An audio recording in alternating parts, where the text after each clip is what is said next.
protėvėliai kraujas. A be reikalo, a ne, aš misliu, kad nikomet nieka nebūtų be reikalo. Po šiai dainą savo gimtojų ruodą turėm. Rukaujamos, kas kap moka.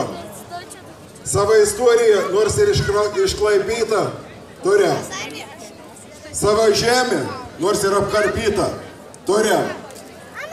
Savo papročius, nors ir primirštus, turėm. Žemaitų kalbą pasaulyje prieš 6 metus, 2010 metas, Udovičiaus Klapatų dėka buvo pripažinta pasaulyje, gavo SGS kodą, gavo ISO standartą, pasaulis pripažįst, Lietuva kol kas ne. Nu tie buvo. Sako, kad žemaitėm sunkia dain, bet ir kažkam, kur dain da sunkia. Bet mes žemaitė kantrus esam. Beški pakentiesma, beški palauksma ir vis dėlto sulauksma. Ir ką be būtų, svarbiausia, kad saulelį šveistų.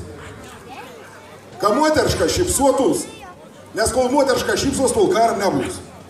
O svarbiausia, kad karo nebūtų, kai dėl moteriškų vyrą padaro visą ko. Tai moteriškėlis, nusišypsuokit ir pasakykit savo vyrams, kad žemaitijai ir tokie pat brangi, kaip jūs visas. Būkit laimingas, būkit džiausmingas ir su ta Dorbis daina, su Leipas 13, tegal ana įsismelk. Tiek mums, tiek mūsų vakams, tiek mūsų vakų vakams įsmėgim. Dėkau, sudėl. Mums, kaip vyriškėlis, motriškom nepalinkėja būti visuomet vaisingom. Ką mes turėtumėm kam palikti.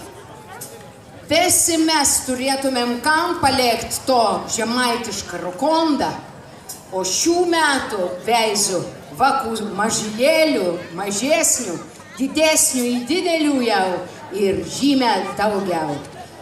Tad su žemaičių daina visi garsė mes žemaitė.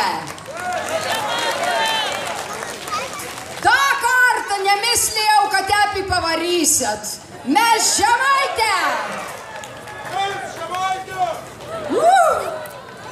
Tada eina žemaitį kveitų į sceną. Žmogus atvažiavo net iš pačio Vilniaus. Dainiaus bards Povilas Girdienis.